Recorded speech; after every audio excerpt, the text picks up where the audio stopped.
अगला प्रश्न हमारा कहता है, पुरातत्वविद हड़प्पाई समाज में सामाजिक आर्थिक भिन्नताओं का पता किस प्रकार लगाते हैं? वे कौन से भिन्नताओं पर ज्यादा ध्यान देते थे? पुरातत्वविद यह जानने के लिए कि क्या किसी संस्कृति विशेष में रहने वाले लोगों के बीच सामाजिक और आर्थिक भिन्नताएं थी, तो सामान्यतः इन विधियों का प्रयोग करते थे। आइए अब उन विधियों के बारे में जानते हैं। तो सबसे पहले समाधान था और दूसरा विलासिता था। इसी चीजों के ऊपर अध्ययन करके वह यह पता कर पाते थे कि क्या इनके संस्कृति में इन लोगों के बीच में विविधताएं थी। तो आइए पहले जो नंबर पे आता है समाधान, उसके बारे में जान लेते हैं। सामाजिक आर्थिक भिन्नताओं को ज्ञात करने के लिए समाधान विधि का प्रयोग काफी महत्वपूर्ण माना जाता था। मिस्र के विशाल पिरामिडों का अध्ययन इस विधि को पुख्ता प्रमाणित करता है। मिस्र के विशाल पिरामिडों में से कुछ हड़प्पा सभ्यता के समकालीन थे।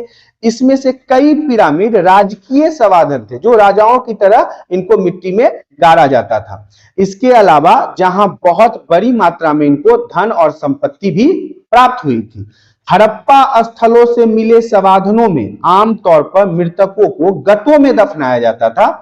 कई बार इन गर्तों की बनावट जो थी वो अलग अलग हुआ करती थी। गतों की विविधताएं सामाजिक एवं आर्थिक भिन्नताओं की ओर स्पष्ट संकेत जो है वो करती है, बताती है कि इनके अंदर में किस प्रकार की भिन्नताएं हुआ करती थी।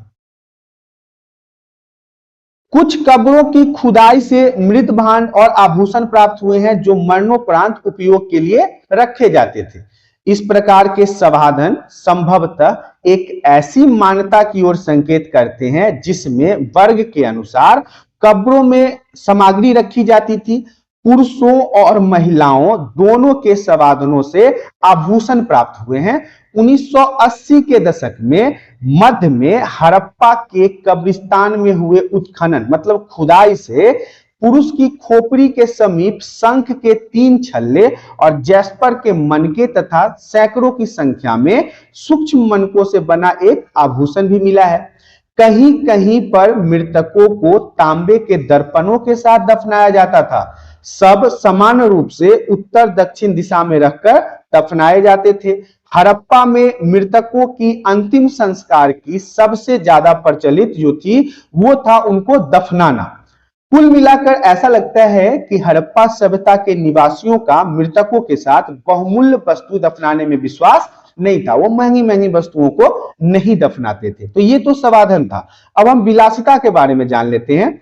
सामाजिक एवं आर्थिक भिन्नता को ज्ञात करने की एक अन्य विधि है जिसको हम विलासिता कहते हैं। उस समय के विलासिता साधनों का अध्ययन करना। इसके अध्ययन से पहले वर्ग में रोजमर्रा के उपयोग की वस्तुएं शामिल हुआ करती थी, जिन्हें पत्थर अथवा मिट्टी जैसे सामान्य पदार्थों से आसानी से बनाया जा सकता था। इसमें क्या क्या थे? इसमें चक्कियां था, मृद भांड था, सुई था, झावा आदि शामिल किया जाता था। ये जितनी भी वस्तुएं थी ये समान रूप से सभी हड़प्पा बस्तियों में पाई जाती थी। दुर्लभ और महंगी वस्तुओं की कीमतें वस्तुओं के शामिल किया जाता था। इस प्रकार की वस्तुओं को दूर दराज के क्षेत्रों से मंगवाया जाता था तथा उनका निर्माण उच्च तकनीक से किया जाता था। कंस जो था इसी प्रकार की वस्तु थी, क्योंकि इसको बनाना एक जटिल प्रक्रिया थी। बहुत ही मेहनत के बाद इसका निर्माण किया जाता था। तो ये सारी चीजें विलासिता के अंदर आती है।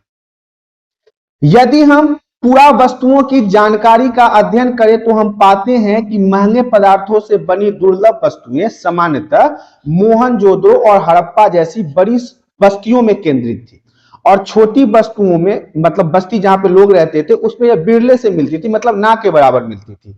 फायांस से बने लघु पात्र जो संभवतः सुगंधित द्रव्यों के पात्रों के रूप में प्रयुक्त होते थे, अधिकांशतः मोहनजोदड़ो और हड़प्पा से ही प्राप्त हुए हैं। और काली बंगन जैसे छोटी वस्तुओं में ये बिल्कुल नहीं मिले हैं। सोने को भी कीमती और विलासिता वाली वस्तुओं में शामिल किया जाता था। हड़प्पा स्थलों से मिले सभी स्वर्ण भूषण संचयों से प्राप्त होते थे।